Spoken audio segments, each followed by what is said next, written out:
السلام علیکم، آپ دیکھ رہے ہیں سما، میں ہوں فواز زیدی اور میں ہوں صبا شیخ۔ آغاز کرتے ہیں افسوسناک خبر سے۔ تربت میں سیکیورٹی فورسز کی گاڑی پر دہشت گردوں نے فائرنگ کر دی ہے، جس سے لانس نائک جاوید کریم شہید جبکہ 3 جوان زخمی ہو گئے۔ تفصیلات جان لیتے ہیں۔ سما کے نمائندے عثمان خان ہمارے ساتھ موجود ہیں۔ عثمان خان، انتہائی افسوسناک واقعہ ہے، کیسے پیش آیا ہے؟ ISPR نے کیا بتایا اس بارے میں؟ جی بالکل، یہ بلوچستان ہے جہاں پر ایک بار پھر سیکورٹی فورسز کی گاڑی کو دہشت گردوں نے فائرنگ کا نشانہ بنایا۔ ISPR کے مطابق فائرنگ سے لانس نائک جاوید کریم شہید ہو گئے ہیں جبکہ 3 جوان جو ہیں انہیں شدید زخم آئے ہیں۔ سیکورٹی فورسز نے اس وقوع کے بعد علاقے کا محاصرہ کر لیا ہے جہاں پر سرچ آپریشن جو ہے وہ ابھی بھی جاری ہے، اور یہ تربت ہے جہاں سے 35 کلومیٹر دور کیچ میں یہ واقعہ پیش آیا تھا فائرنگ کا، جس میں افسوسناک واقعے میں جاوید کریم لانس نائک شہید ہوئے۔ جی ٹھیک ہے، ہمارے نمائندے عثمان خان اپڈیٹ کر رہے ہیں، آپ کا شکریہ۔ بلاول بھٹو نے ایک بار پھر تبدیلی سرکار پر الزامات کی بوچھار کر دی۔ دعویٰ کیا کہ حکومت نے کلبھوشن یادیو کو NRO دیا۔ وزیراعظم عمران خان کشمیر کے سفیر بننے کے بجائے بھارتی جاسوس کے وکیل بن گئے۔ سوال اٹھایا کہ عالمی عدالت انصاف کے تقاضوں کو پورا کرنے کے لیے آرڈیننس لایا گیا تو عدالت میں درخواست دائر کیوں کی گئی؟ ان کا مزید کیا کہنا تھا، سن لیتے ہیں۔ چینی چوری میں NRO، آٹا چوری میں NRO، تیل چوری میں NRO، اور سب سے بڑھ کر آپ کے سامنے کلبھوشن یادیو کے لیے بھی NRO، وہ جس نے کشمیر کا سفیر بننا تھا وہ آج کلبھوشن یادیو کا وکیل بن چکا۔ وہ انٹرنیشنل کورٹ آف جسٹس کا کام تو آرڈیننس سے پورا ہوا ہے، آپ نے پھر کیوں اسلام آباد ہائی کورٹ میں جا کے اس کا ایڈوکیٹ کے لیے درخواست ڈالا ہے؟ یہ کہتے ہیں کہ قانون میں کہیں نہیں لکھا کہ ہمیں اپوزیشن سے بات کرنا تھا۔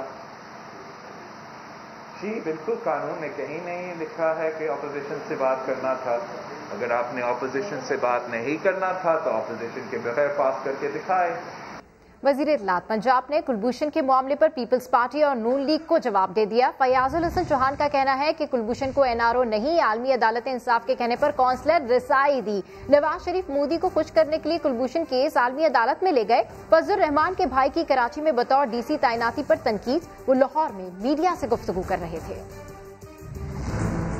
یہی نون لیگ کی حکومت تھی، یہی آل پاکستان لوٹ مار ایسوسی ایشن تھی، انہوں نے پلاننگ کر کے مودی کو خوش کرنے کے لیے کلبھوشن سنگھ یادیو کا کیس عالمی عدالت کے اندر لے کر گئے۔ بلاول زرداری صاحب آج کل بڑے جناب کلبھوشن سنگھ یادیو کا جناب تذکرہ کرتے ہیں، کہتے ہیں جناب کہ اس کو NRO دے دیا گیا۔ ہم اسی انٹرنیشنل کورٹ آف جسٹس کے فیصلوں کے پابند ہیں اور ان کے فیصلوں کی روشنی میں صرف کونسلرز کی رسائی دی گئی ہے، نہ کوئی NRO، نہ کوئی رہائی، نہ کوئی فیسیلیٹیشن۔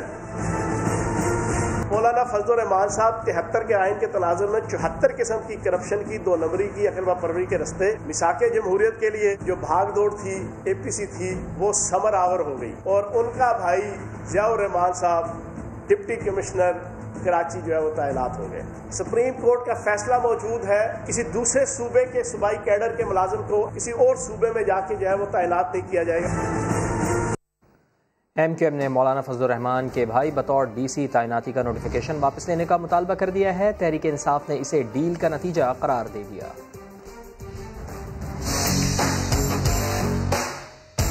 سیاسی قربتوں کے مفاد سامنے آنے لگے۔ آصف علی زرداری اور بلاول بھٹو کے ساتھ مولانا فضل الرحمان کی چائے پر ملاقات کا 2 ہفتے بعد نتیجہ سامنے آ گیا۔